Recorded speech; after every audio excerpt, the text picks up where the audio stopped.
I'm going to teach you everything you need to know to become successful as a balanced druid in Season 4 of Dragonflight, both raiding and Mythic Plus as a beginner.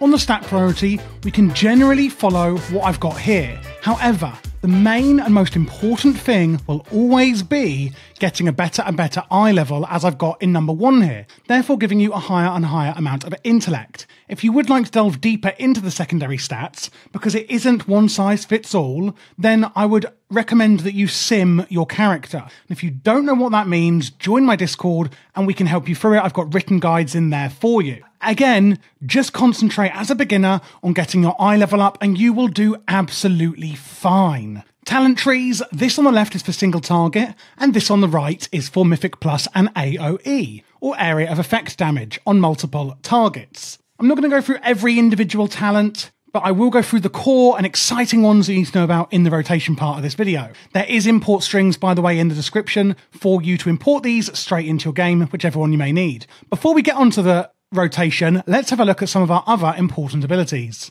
Starting off at the top with some defensive abilities we first have Bark Skin. It's going to reduce the amount of damage taken and also simultaneously increase the healing you receive. We then have Renewal, healing you for 30% of your health, and Frenzied Regeneration. This will require you to go into bear form, but alas, it is still a fantastic defensive we can use. It's a heal over time, or hot, and will increase your healing taken. On the bottom, we've got a choice node here, meaning you can choose between these two talents of Fury of Elune or Chosen of Elune. Chosen of Elune, we're going to go through in more detail in the rotation, basically TLDR Super Boomkin. And on the left here, Fury of Elune, it's going to call down a damage over time sort of strike out the sky, and it's going to follow the target or targets, depending on whoever it's hitting, doing damage to them. Druids have a lot of utilities available to them, and Season 4 is no different. We have Ursul's Vortex,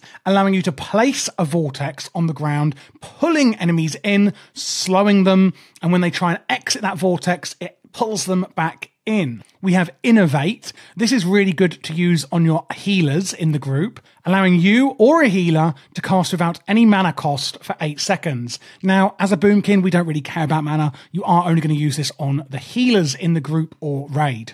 Tiger Dash is a single person, just for you, speed increase for a short duration, whereas Stampeding Roar on the bottom is actually one for your raid and party, you included, of course. Entangling Roots, similar to Ursul's Vortex, it's something we can use to slow down, grinding to a halt actually, our enemies, and this is going to entangle them in some roots in place. Now, damage is actually going to interrupt this, so you may have to keep casting it if you're trying to slow them down, but we also have Typhoon as well, and this will push back your enemies in front of you, slowing them down. Now going into game and looking at the really exciting bit, the rotations of course, first I want to show you this UI I have. If you like the UI, this is something that you can get on my Patreon. You can import both the Elf UI profile, my Voodoo, Details profiles, whatever you see me with here, either on this video or when I'm streaming. You can import all of it, as well as get some other resources as well, and of course support the channel. Another thing we have on UI is this here. This is a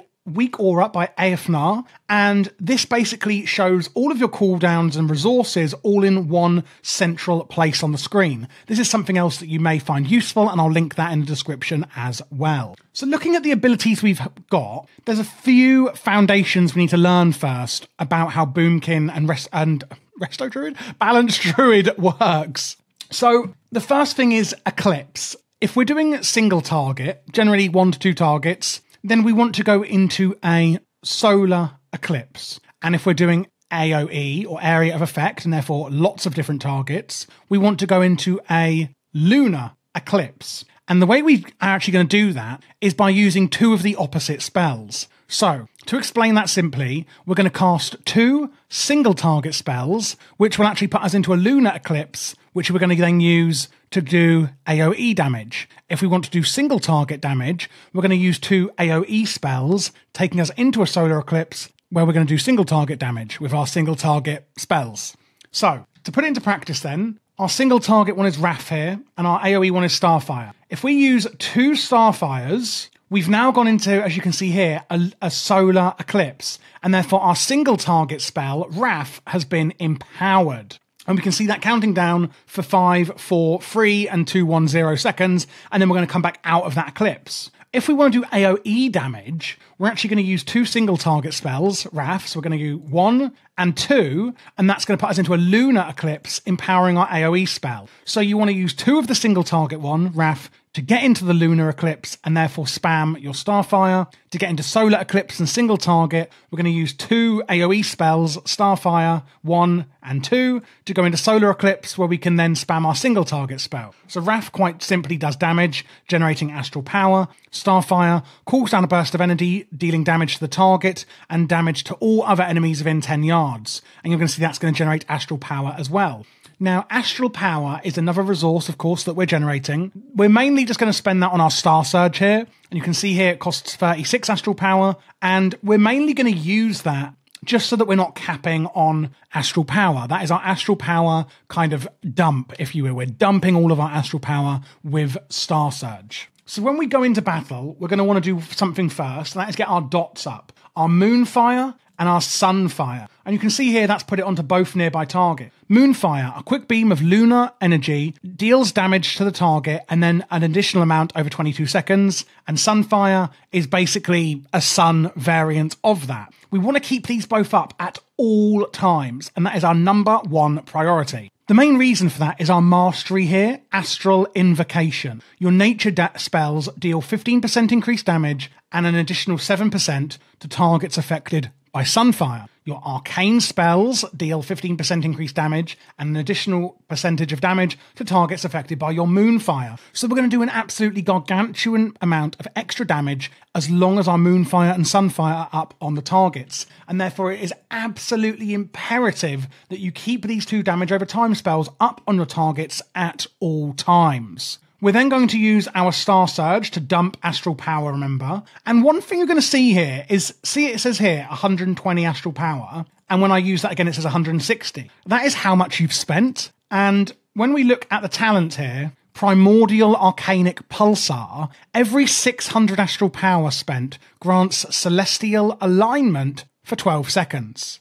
And this here is our Celestial Alignment. The celestial bodies align, maintaining both eclipses and granting 10% haste for 20 seconds. Remember we spoke about the eclipses, which is when you use, say, 2 Wrath to go into lunar eclipse and do AoE damage. So that's what celestial alignment is going to give with some haste. And every 600 astral power we spend is going to grant us that. So we want to be aware of that happening. Otherwise, we may be looking to go into eclipse when actually we're already going to go into it because we're about to spend up to that cap on astral power. We've also then got here New Moon, and you can see here it's on a 20-second recharge and there's 3 charges of it. So it's going to deal astral damage to the target. And when we do that, our New Moon is then going to become our Half Moon, dealing even more damage. We use that again and it becomes a Full Moon, our most powerful moon of all. Using that then makes it go back to New Moon. Now, if you're wondering when should we use these moons, you generally want to line them up with your cooldown. The priority I would advise as a beginner is,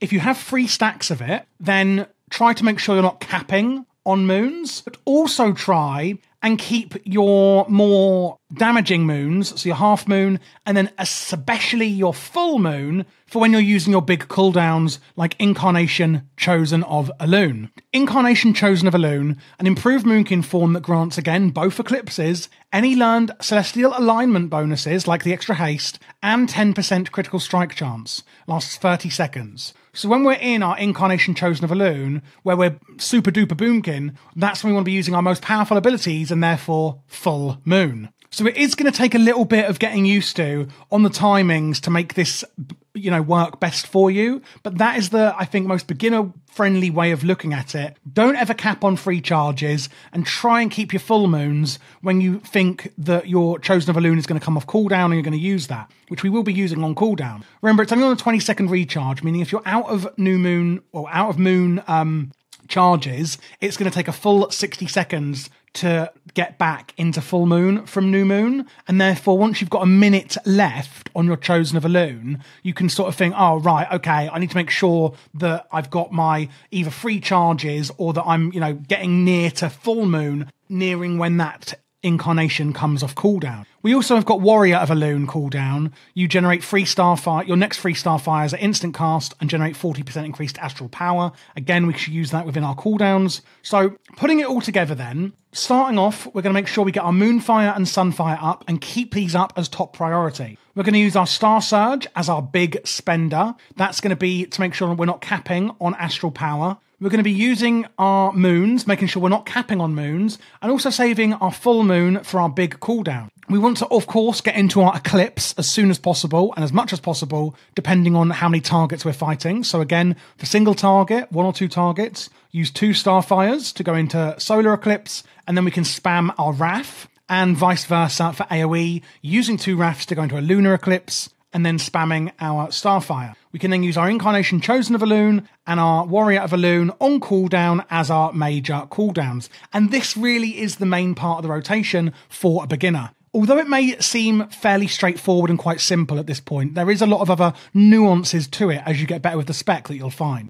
We have something here called Shooting Stars. Moonfire and Sunfire damage over time has a chance to cool down a falling star, dealing damage and generating some more astral power. During the first 6 seconds of every eclipse, shooting stars fall more often. So that is something there that you should be aware of is happening passively. And based off of that, I'm stuck in a loop. There's this bit here, Orbit Breaker. This talent actually comes off of your shooting stars up here. So Orbit Breaker, every 30th shooting star cools down a full moon at 60% effectiveness upon its target. So that's something to be aware of as well. There's also a few little companions that will summon throughout the fights. Power of Goldrin. Star Surge has got a chance to summon the Spirit of Goldrin, doing damage. And there's also the Denizen of the Dream. Your Moonfire and Sunfire have a chance to summon a Fairy Dragon to assist you. When that dragon is available, your spells will do more damage. Again, that's going to happen passively, so we don't really need to be worrying about that happening too much. Just be aware that it is happening. There's also this talent, Nature's Grace. After an eclipse end, you gain 10% haste. This is going to help you get back into your eclipse quicker, and obviously just give you an overall haste boost. Then we've got Star-Lord. This is another interesting and important talent. Star Surge and Star Fall grant you 4% haste for 15 seconds, stacking up to 3 times. So remember I said don't let your astral power cap. You do want to try and use your Star Surge to stack up your Star-Lord buff as well when possible. Gaining a stack does not refresh the duration, remember. So you do want to get these up as quick as possible because you can't just keep refreshing the duration forever. So if you use your 3rd Star Surge and it's only got like 0.1 seconds left, that will just fall off and you'll kind of waste it, is a good way of explaining it. And that is probably it for the important talents that I want you to be aware of in here. We do also have this one here, Solar Beam, which is on a 1-minute cooldown. It is an interrupt, meaning we can interrupt the target spellcasting. Most classes have this on like a 10-15 second cooldown. This one here is on a minute, so it's not the best, but be aware we do have it. But that is really it for the single target rotation in Boomkin for Season 4. If we swap over to the Mythic Plus build, you'll see it's fairly similar. There's a few main things changing. One is Radiant Moonlight here. Your new moon, half moon, and full moon deal increased damage. Your full moon becomes full moon once more before resetting to new moon. Meaning that once you get to full moon, you can use it and you basically get 2 full moons in a row before resetting to new moon. Fury of Elune, oh my god, Fury of Elune, moon. That's all I was going to say. Deals 50% increased damage and its cooldown is reduced. That's this one here. Sorry, no, where is it? Here it is. Fury of Elune, not Incarnation of Elune. Fury of Elune here, which we're not taking because we're taking New Moon instead. So that one you don't need to worry about on there. The other bit we're getting is Starfall, calls down waves of falling stars upon enemies within 45 yards, astral damage over 8 seconds. Multiple uses of this ability may indeed overlap, and it does extend the duration of your active Moonfire and Sunfires. This is because you want to be getting them on all targets, and then using your Starfire as your astral power spender with a lot of mobs. So when there's loads of different mobs and it's AoE, dot up your Sunfire and Moonfire on all of them, and then use your Starfall in AoE. And that really is the only changes we're going to be making. And that is it, guys. You now know how to play Boomkin in Season 4 of Dragonflight. If you want to see it in action, I do sometimes stream playing Boomkin. I'd love to hear your comments in the and thoughts in the comments below. And also, if you are looking for other PvP guides, dungeon guides, or PvP guides, then do check out my channel. You can click this playlist here, which has got all of this season's PvE class guides in it.